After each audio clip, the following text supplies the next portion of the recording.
Bonjour, shalom, paix et grâce à toi qui me suis en ce moment. Je m'appelle Esther Conan, je suis enfant de Dieu, je suis donc ta sœur, nous sommes une famille. Aujourd'hui, j'aimerais juste t'encourager à courir vers le but à atteindre, à te focaliser sur ton appel, sur ce à quoi Dieu t'a appelé. Nous pouvons lire en Philippiens chapitre 3 versets 12 à 14 et voyons comment est-ce que l'apôtre Paul se dispose de nous donner des clés très importantes.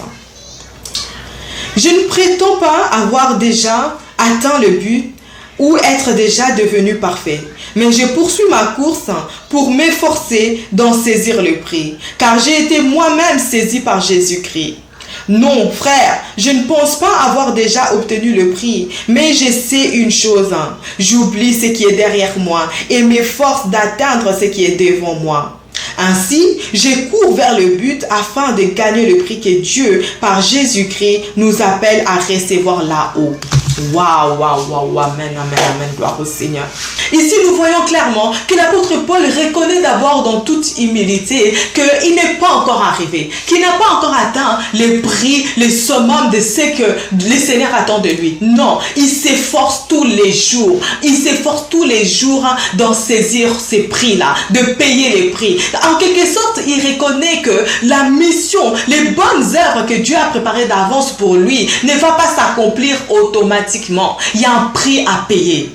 Dans toutes choses, il y a un prix à payer. Dieu peut te donner une grande vision, mais si tu ne payes pas les prix, tu ne verras pas les résultats. Tu peux écouter des prophéties, tu peux recevoir des promesses de Dieu, des prophéties qui s'acharnent sur ta vie. Mais si tu ne payes pas les prix, tu ne verras rien s'accomplir. Et tu risques de croire même que Dieu est un menteur. Dieu, que les hommes de Dieu qui ont prophétisé sur ta vie ont menti. Mais non, il y a un prix à payer. Il y a un déclenchement à faire. Il y a une part de ton côté que tu dois réaliser pour que ces choses puissent se matérialiser dans ta vie.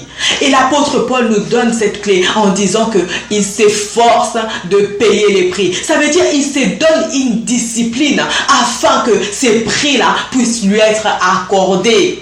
Une autre clé, il nous dit qu'il oublie ce qui est derrière lui. Il s'efforce d'atteindre ce qui est devant. Ça veut dire même les victoires du passé. Il y a un moment donné, tu arrêtes de te remémorer parce que ça te fait croire comme si tu as encore gagné, quoi. Décide même d'oublier même les victoires du passé et focalise-toi sur l'avenir, sur des choses que tu dois encore accomplir, que Dieu a préparé d'avance, qui bouillonnent en toi. Focalise-toi vers ces choses-là à atteindre. La Bible nous dit, les choses anciennes sont passées, toutes choses sont devenues nouvelles.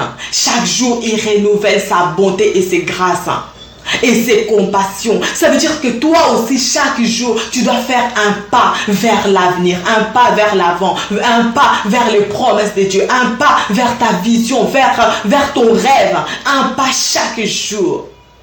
Est-ce que c'est ton cas?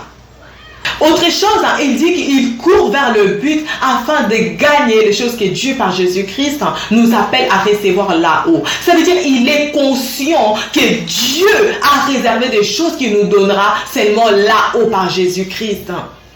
C'est pourquoi il s'efforce à connaître Jésus. Il s'efforce parce qu'il sait que c'est par Jésus-Christ que nous serons mesurés. Parce que la vie éternelle, c'est ceux qui connaissent ce Christ. C'est pourquoi il dit, soyez mes imitateurs, parce que moi j'imite Christ.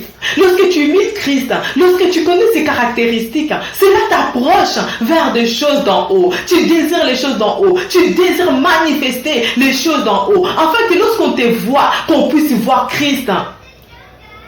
Quelqu'un qui ne connaît pas le Seigneur, lorsqu'il te voit, il se demande, mais d'où te vient cette assurance, d'où te vient cette paix, d'où te vient cet amour? Parce qu'il ne voit pas Jésus, il ne voit pas Dieu, mais c'est toi, l'image visible du Dieu invisible. Alors j'aimerais vraiment t'encourager à courir vers le but. Chacun a son couloir. Ne regarde pas à gauche, à droite. Ne regarde pas les couloirs de l'autre en disant, ah mais Dieu l'a pleinement béni. Dieu t'a aussi pleinement béni. Tout le monde est pleinement béni. Mais chacun doit manifester, doit payer les prix pour manifester tout ce que Dieu a planté à l'intérieur de tout un chacun. Alors j'espère vraiment que tu as pris la bonne décision de te discipliner, de payer le prix jour après jour, jusqu'à ce que toutes ces bonnes œuvres que Dieu a préparées d'avance puissent être révélées, puissent être manifestées et que nous puissions tous manger les fruits. Paix grâce à toi qui m'as suivi. N'hésite pas de nous mettre en commentaire vers quel but tu cours. Quelle est cette vision, cette rêve-là que tu cours, que tu veux atteindre?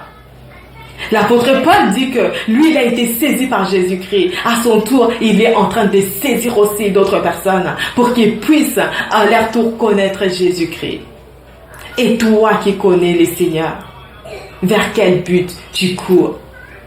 Et si tu ne connais pas le Seigneur et tu désires le connaître, parce qu'on poursuit l'avenir en fonction de ce que Christ nous révèle à l'intérieur de nous.